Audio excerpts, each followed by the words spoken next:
You are welcome to ATYO TV. If you are new on this YouTube channel, please kindly subscribe and turn on the notification button so that you can be notified whenever we upload another new video.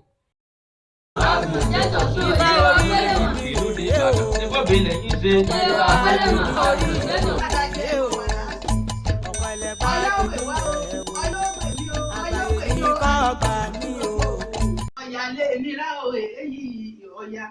arímọ lọ́jọ́ mojú ọmọ ẹlágbó káàdé ọwọ́ abáwọn àwọ̀ ẹ̀fọ̀n méjì lọ síwájú ọya ni mú àbẹ̀kẹ́ mojú bàáyé mi èyí ọya ẹni dájọ́ ọdún ní sọdún o ìrànú òní dájọ́ lẹ ó sì mú àwa tá a dájọ́ ẹbọ wa làásì ìṣẹbọ wa ọya ó gbè wá o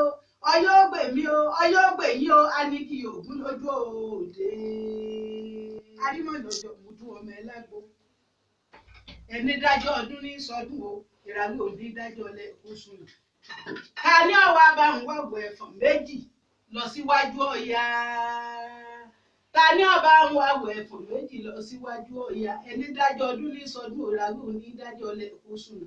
àwa tá a dájọ́ ẹbọ wa làásì ìṣẹbọ wa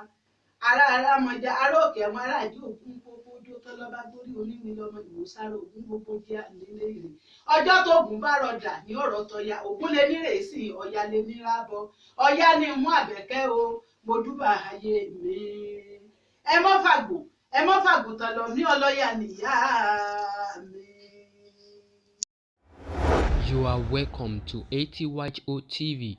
If you are new on this YouTube channel, please kindly subscribe and turn on the notification button so that you can be notified whenever we upload another new video.